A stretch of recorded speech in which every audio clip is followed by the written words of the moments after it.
Hi everyone, hello. Today we are going to discuss a new problem going by the name mini villa. First, we'll understand the problem statement and understand the sample input output as well, and then we'll figure out an optimized way to solve this problem. So first, let's take a look at the problem statement. So the problem says that in the deep dense jungles of Amazon, there is a village named Mini Villa. Now it is called so because the people living here have very little height. Now Antonio and his best friend went trekking into the jungles of the Amazon, and while trekking we got lost and they got captured by the Mini Villa villagers. Now the villagers agreed to leave you if you entertained them. So Antonio decided to entertain them by playing the following game. So first Antonio asked the villagers to arrange themselves in a line.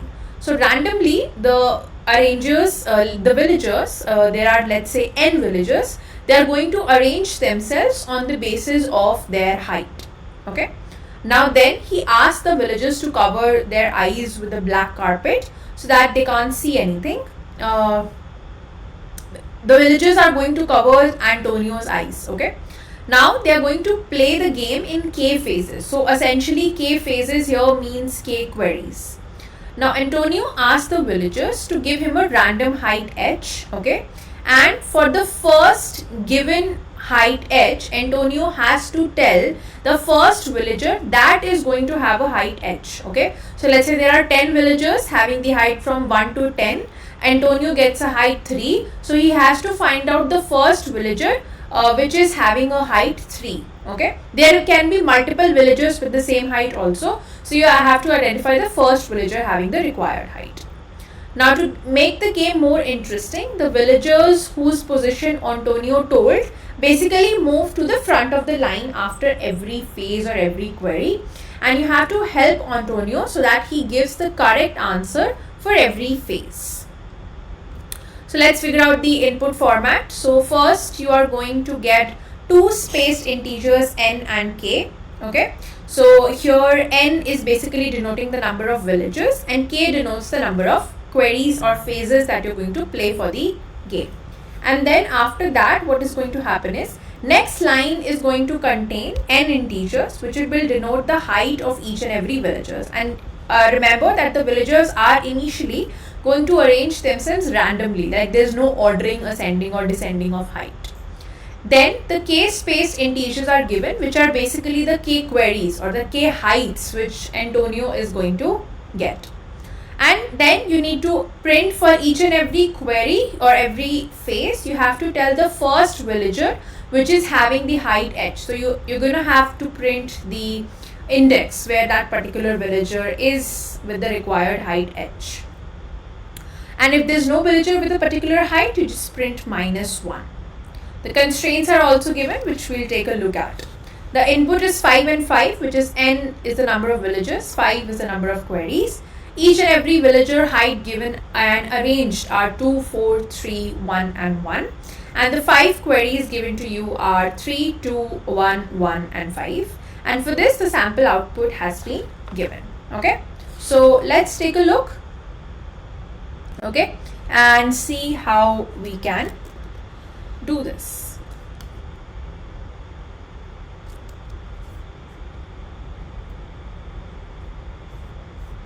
So this is the screen, and here what we are going to see is first the input is for n and k, which was 5 and 5 only.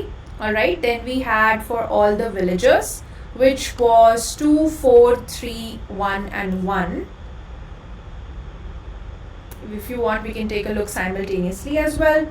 So this is 2, 4, 3, 1 and 1. And then for each and every query, the input was 3, 2, 1, 1 and 5. Okay. So for first query, you have to find out the first villager, which is basically having a height 3, right? So you can see that villager is basically at the index 3 if I consider 1 based indexing. Okay. Now based on that, for the first phase, the answer will be 3, right? Because at the third index, the villager is present. And the array gets modified to 3 in the front and then 2, 4, 1 and 1. Now the next query is 2, where you have to identify the first villager having a height 2, which is in this array is considered at the index 2. So for the second query, the output is 2, and hence this villager moves to the front. So 2 comes to the front, and then 3, 4, 1 and 1. Okay, rest all are shifted.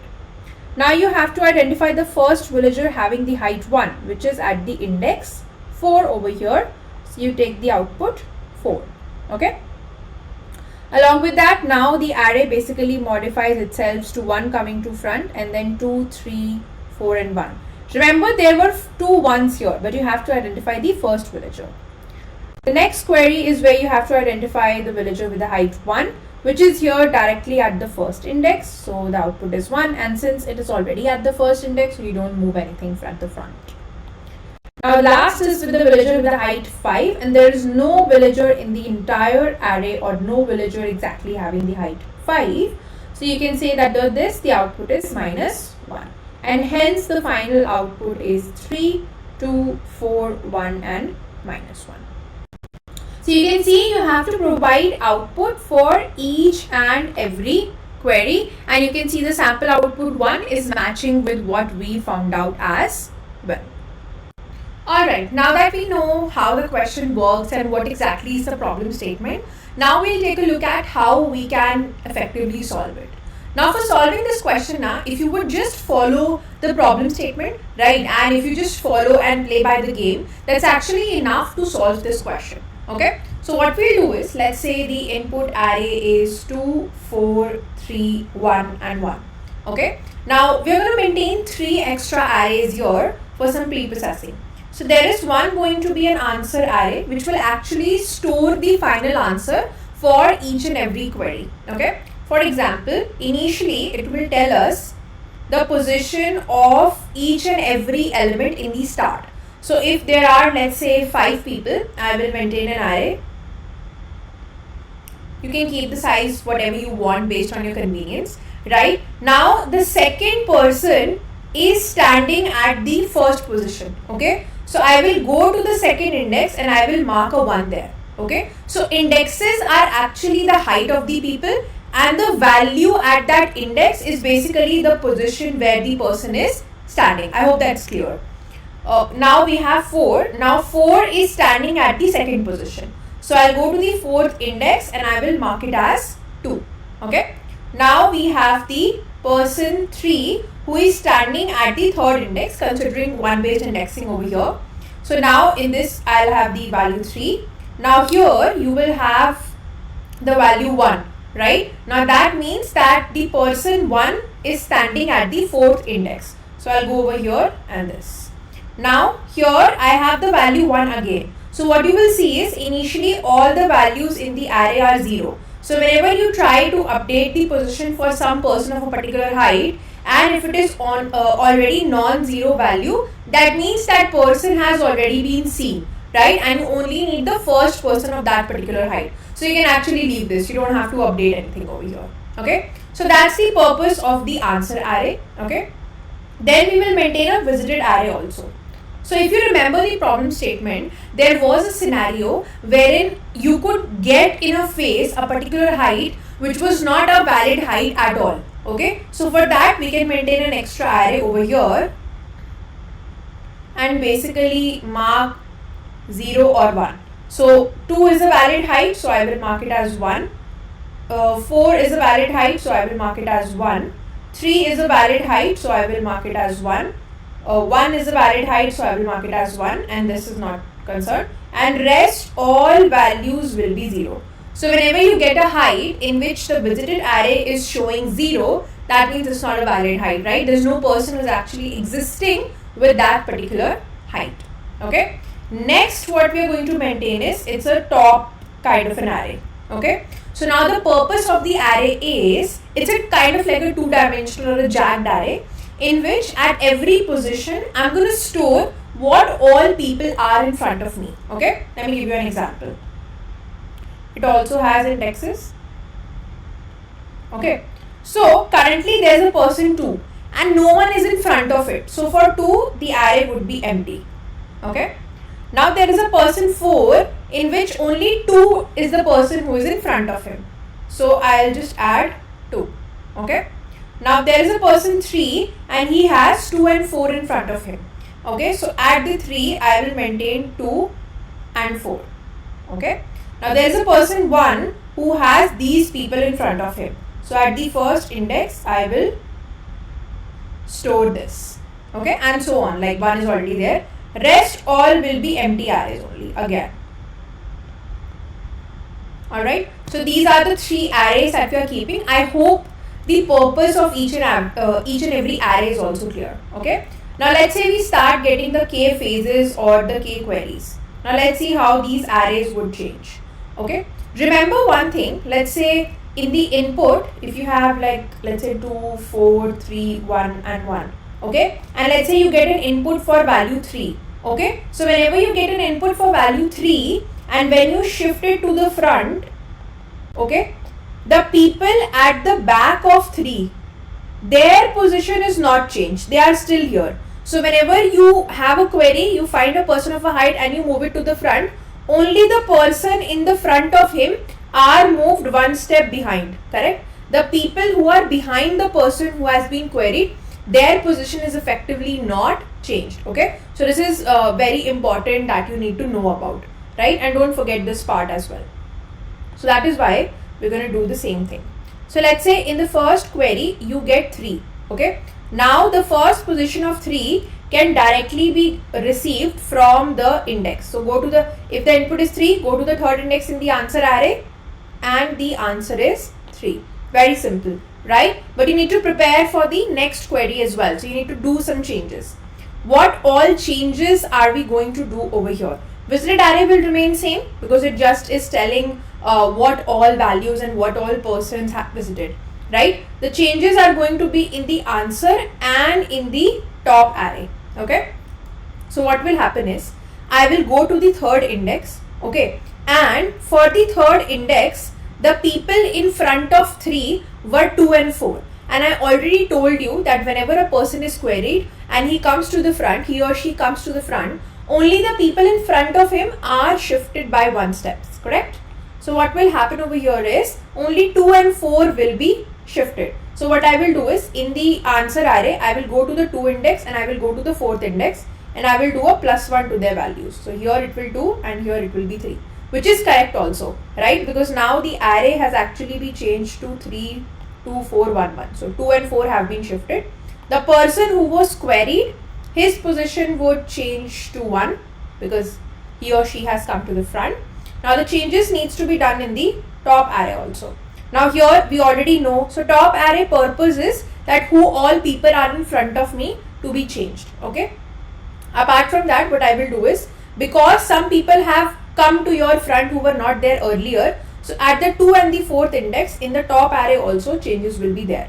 For example, at the second index, now I will introduce the element 3 which was queried, because now in front of 2 we have 3, earlier there was no one.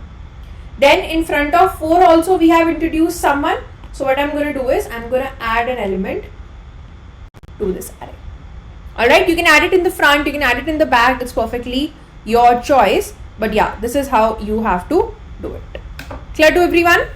Now let's do one thing. Let's look at one more query that will actually help us to understand things a little bit better. So this was our array. Let's say I query for 2. Okay, so the next element that you get in the query is 2. So for getting the answer for 2, I can simply go to the answer array. The index is 2, which is mentioned over here, and the answer is 2, which is pretty much correct as well, because 2 is indeed at the second index. But now you need to do some changes as well. A visited array remains unchanged. We do the change in the answer array. So in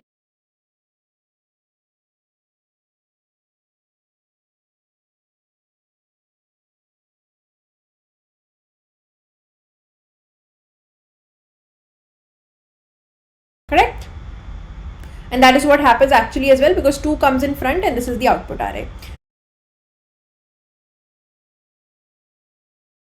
In front of him, right? Now for you will go to the third index in this array also, right, and introduce 2, which is already there, so you don't have to do anything over here. I think when you do this change, do we also need to change? Okay, so whenever you do this change now, you also have to make this empty also whenever an element is queried. So when 2 is queried, you will go to the third index and you will introduce 2 in front of it, and then you will also make this array empty. Remember. Alright, we'll move to the code section now. So what we'll do is, first we'll take an input for n and k. So n denotes, I think, the number of array elements, and k denotes the number of phases we have in which we are going to play the game. So this is above a standard syntax for taking the input. Okay, you can refer this. And apart from that, we will take the input first. So for input, this is a standard way of taking the input from the terminal, right? You don't have to remember it. I'll create a separate video where we have a proper way in which the input is being taken. But for the time being, you can just understand this is how the input goes. So we do parse int x and this. Alright, now this is the whole line of input. So the first line in this input is the value of n, and the second line of input, which has been converted into an array, is the number of phases we have. Correct? Now what we're going to do is, we are going to create a new array. You can create it of any size. I'm just taking some default values over here. Okay, and this is the top array that we have, and this is the answer array we have. Well, let's say 51, and then we have the visited array, which is going to have all the elements that we visited, and initially I'm going to fill it with the value 0 because till now we've not visited anything. This is a auxiliary array that I'm creating. Okay, now we'll take the input for the array elements. So for taking the input, I'll do the same thing again over here to get the next line of input. Alright, now I'm going to go to each and every array element considering one based indexing. Okay, now with that, we will have input element as a. Okay, and if a in the visited array has already been seen before, okay, or let's say we do the case where it has not been seen before, let's do a triple check for the strict equality. Okay, then what we are going to do is, now we'll have to do the updates. First we'll have to mark it in the visited array. So in the visited array, I'll mark it as 1. Okay, and then in the top array, we are just, current array is maintaining the current element seen so far. So in the top array, at the first index, we will have all the elements so far in the current array.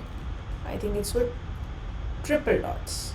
Okay, and so we have visited the visit array also, and in the answer array, the element becomes the index and the value it is present is the value at the answer array. Okay, and now we'll update the current array also because no new element has been considered. Okay, so this is all the pre-processing that we need to do. Now we'll take the input for the k phases. Okay, this is the input that we take for k phases. So we'll go to each and every query. So we'll do while k minus minus, let t be the current input. Okay, and once we've taken the input, we'll move to the I index. Then if that element that you just got, right, if it is equal to 0 in the array, okay, that means that element has that element or the person with a particular height is not really present. So what we do is, in that scenario, we just simply do console.log -1. Okay, and we just continue to the next query. Alright, then what do? We do console.log. The answer is directly known in the answer array at the t index. But now we prepare for the next query as well. So first of all, in the answer array, you mark that value as 1 because now the person is at the front. So its index is updated. Now you will see at the person, like the person with the 3 height, who all are in front of him.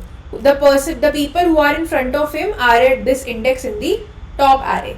Right now you go to each of those elements who are in front of it. Okay, this is an enhanced for loop, and each and every person who is in front of it is marked with this. Okay, and then what do you do is all the people who are in front of him, you take those people who are in front of him and you basically push the current element to their arrays, because if in front of 3 we have 2 and 1, so now in front of 2 we have 3, now in front of 1 we have 3 because 3 came to the front. Okay, and also I move the position of all the people in the front also by 1 index. Okay, and now the person who was actually queried, his array will become empty because no one is in front of him. Is it clear? Let's run this also once to see if this is correct or not. View terminal. So this is, let's say we are querying. Okay, I might have had the input already, so I'll take it from here. Now you to print it, you do Control D and you can see 3, 2, 4, 1 and -1. This is exactly the input which we took. Alright, just to quickly reiterate, this is a standard way of taking the input, so you don't have to write it, you can just simply copy it. Then you have the way we are taking the input for 5 and 5, correct? 5 is the number of array elements and here k is the number of phases we have. Now we are taking the input for all the array elements. So here it was 2, 4, 3, 1 and 1. Okay, now we go to each and every input. A is basically 1 storing 2, 4, 3, 1 and 1, correct? And if the element is not visited, so in the visited array we are first, storing the index or storing the position of every villager. So here the height of villager basically becomes the index of answer array, है and the position is becoming the value at that. Here 1 means visited, 0 means not a valid height of villager, which has been given in input. Okay, and top are all the people in front of you, which we saw in the example as well. Then we are taking the input for the queries. Okay, let's say the queries are 3 or 4, 1, something like that. So we'll do k minus minus, that we are going for each and every query. When we go to each and every query, answer is present at answer of t. T is nothing but the value for each and every query. Now because this is becoming 1, because the queried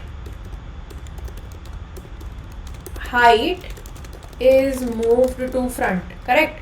And then what we are going to do is we are going to add 1 to the position of all villagers in front of t, okay, and reflecting the same in the top array also, because it contains all the people who are in front of you.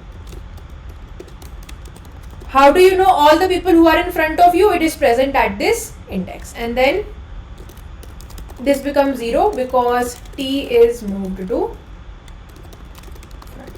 Simple as that, nothing else you have to do.